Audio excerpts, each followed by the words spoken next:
écoutez Europe 1, il est 8h18. L'interview politique d'Europe 1, Jean-Pierre Elkabbach, vous recevez ce matin Bruno Retailleau, le président du groupe UMP au Sénat. Messieurs, c'est à vous. On a entendu le tam-tam dans l'Essonne cette nuit avec un débat à distance Valls-Sarkozy. Bienvenue Bruno Retailleau, bonjour. Bonjour Jean-Pierre Elkabbach. Ce n'est pas un duel de coq, dit Manuel Valls. À entendre les arguments, est-ce que c'était pour autant un combat d'aigle ? Absolument pas. Je crois que le grand perdant de cette campagne, c'est le département. On aura parlé de tout dans la campagne nationale, sur du département. Et je vais vous dire, quand on oublie les projets, quand on oublie la vie quotidienne des Français, l'emploi, l'école, etc., toutes choses que le département a en charge, la politique se réduit à un jeu de petites phrases, une querelle d'ego. Et c'est bien dommage. On va y revenir. Mais obsédés, aveuglés les uns et les autres, même vos amis, par le Front National, ils transforment des élections locales en bataille politique et nationale. Est-ce que c'était une bonne idée ? Non, parce que, encore une fois, c'est ce que j'indiquais, la politique, ce sont des projets.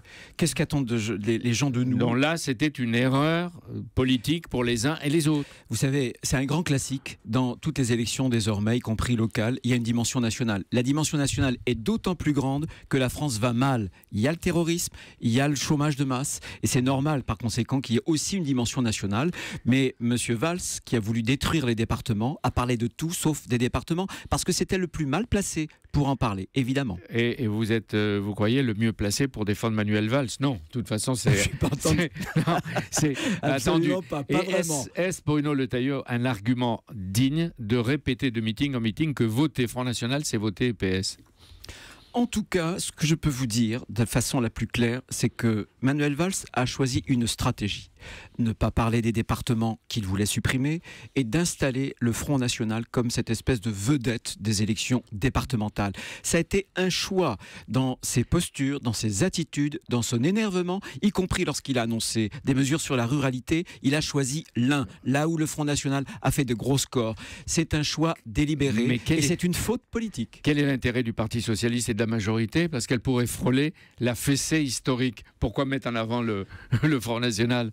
Et d'ailleurs, ce que fait l'UMP aussi, ça l'arrange. J'ai eu un professeur d'histoire qui est maintenant décédé, qui était un des plus grands professeurs d'histoire de la fin du XXe siècle, qui était François Furet.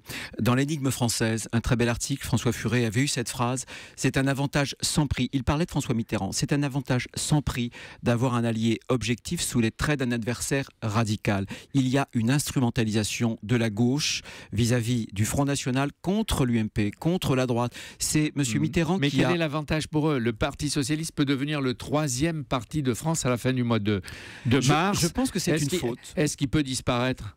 Vous savez, Valérie nous avait appris que les civilisations étaient mortelles. Alors pensez, les partis politiques, bien sûr, ils le sont. Et en mars, qui sera le premier parti de France ? Le Front National ou l'UMP ? Dans l'état où sont les choses et où les pays. L'UMP, je le crois, fondamentalement, parce que j'observe notamment aussi les candidats du Front National. Ils ont des tracts, ils parlent de tout sauf des départementales.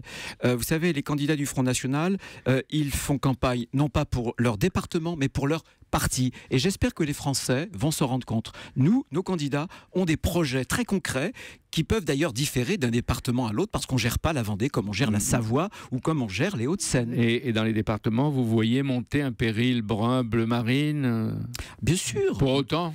Bien sûr, parce qu'il y a eu des territoires de la République qui ont été absolument abandonnés. Christophe Guilluy l'a dit avant moi, et je pense que ces territoires ne se sentent plus représentés. Il y a une forme de désespérance, et il faut y répondre, pas par des invectives, pas par des petites phrases, mais justement par des projets. Oui, le Sénat, c'est la maison des territoires, on le dit, on le répète, et c'est plutôt vrai. Dans les départements, et vous le montrez, les électeurs regardent certes la couleur des maillots des partis, mais est-ce pour eux leur priorité ? Vous dites, il y a l'emploi, il y a peut-être les impôts, le niveau des prestations sociales, la protection contre le terrorisme. Est-ce qu'on en parle concrètement ? C'est ce qu'attendent de nous les gens. Ils veulent des réponses concrètes à leur quotidien.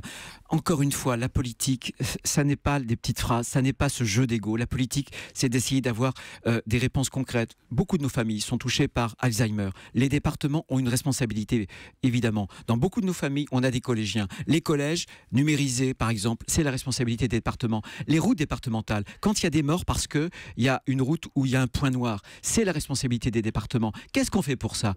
Voilà. Ce que j'observe, moi, l'école et la laïcité. Est-ce que vous êtes d'accord avec ce que nous lisons, Thomas, moi, toute l'équipe d'Europe 1, dans le Figaro de ce matin ? Mieux vaut accepter les mères en foulard lors des sorties scolaires, dit la ministre de l'Éducation, Najat Vallaud-Belkacem. Est-ce que c'est une Encore un preuve de renoncement. neutralité religieuse? Encore un Pourquoi renoncement. un renoncement? Pourquoi? Je vais vous dire très simplement parce que le voile n'est plus depuis longtemps un symbole religieux. Il est devenu un étendard politique. Et cela, l'école, y compris lorsque les élèves partent dans des bus en sortie scolaire, l'école doit être ce lieu neutre, ce lieu où s'affirme Mais alors la vous préférez laïcité rejeter les mères? française. Vous préférez rejeter les Mais mères pas qui du arrivent en tout. foulard? Elles sont bien accueillies. Mais leur propre religion leur permet de venir sans foulard et donc elles peuvent venir sans foulard. Il n'y a pas de rejet du tout. Simplement, il y a un respect des enfants. En plus, les enfants, ce sont des consciences en formation. Fragiles. Mais qu'est-ce qu'on en fait? On leur arrache le foulard? Qu'est-ce qu'on fait? Ah ben non, non. Il y Au a nom des de la règles. laïcité. Non, la Donc laïcité. elles doivent respecter les règles. Bien sûr, il faut respecter les règles.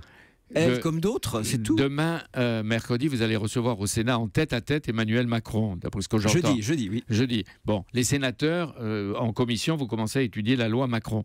Est-ce que les sénateurs UMP centristes pourraient voter la loi Macron? On va la voter, mais pas telle qu'elle est. On va la voter, mais surtout pour la rendre utile. Aujourd'hui, c'est une réformette. Aujourd'hui, c'est un semblant de réforme. Il y a de bonnes choses, on va les consolider. Donc, on ne sera pas du tout dans le réflexe pavlovien pas de de rejet par principe. déconstruction. Non, pas du tout. Il y a quelques bonnes choses sur l'épargne salariale. Il y a des bonnes choses aussi sur, par exemple, le détricotage de la loi Duflot pour encourager le logement. Par contre, c'est complètement insuffisant. La France est dans le coma économique. Il faut la réveiller. On va sortir des 35 heures. On va proposer une sortie des seuils. On va proposer aussi un certain nombre de mesures utiles pour l'apprentissage. Bref, des mesures qui soient utiles aux Français. À partir de combien de départements gagnés est-ce une victoire pour l'UMP? Je pense qu'à partir d'une quinzaine, ce serait une bonne chose. Et ce serait une victoire de qui? Vous êtes modeste, la 15, hein? Je suis ça, modeste. Vous allez faire plaisir aux socialistes qui s'attendaient à une... ou s'attendent à peut-être parce que chez une, moi, on dit... raclée on davantage. compte les bouses après la foire. Ouais. Donc une quinzaine. Une quinzaine. Et ce sera la victoire de qui? Victoire collective, bien sûr. J'espère de l'UMP, Dernière question. La Syrie et l'Iran divisent les États-Unis et l'Europe. On entendait tout à l'heure Bernard Kouchner. Et la France en tête. Laurent Fabius vient de refuser de suivre M. Obama et Kerry qui déclarent qu'en juin ou un jour, il faudra négocier avec Bachar el-Assad. Qui a raison? D'abord, moi j'observe que quand la France ne suit pas les États-Unis, c'est parfois une bonne chose. Elle ne l'a pas suivi pour la guerre d'Irak et c'est une excellente chose. Donc là, c'est une bonne chose. Deuxième chose, je pense, moi je ne sais pas si M. Bachar el-Assad est la clé. En tout cas, je pense qu'on ne doit pas s'interdire de parler avec lui, mais il faut surtout parler avec ses parrains, avec Téhéran, avec la Russie. Il faut aussi parler avec la Turquie qui a un comportement extrêmement ambigu vis-à-vis de Daesh. Mais cette nuit, il y avait des négociations, Fabius, Kerry et leurs collègues nucléaire iranien. Oui, mais est-ce qu'il faut leur céder aux Iraniens pour les mettre dans le jeu pour autant? Mais absolument pas. Mais il faut aussi frapper Daesh en Syrie, parce que la Syrie est la base arrière de Daesh. Et Daesh, c'est une idéologie, c'est le troisième totalitarisme, c'est l'islamo-fascisme. Merci Bruno Retailleau d'être venu en direct ce matin sur Europe 1. Demain, Jean-Pierre, c'est Pierre-René Lemas, ancien secrétaire général de l'Élysée et patron de la Caisse des dépôts, qui sera votre invité, une première. Hein. Oui, c'est ça, la première fois qu'il s'exprimera publiquement avec ses centaines de milliards. C'est l'homme clé de la croissance, Pierre-René Lemas. Merci Jean-Pierre, à demain matin 8h20 en direct.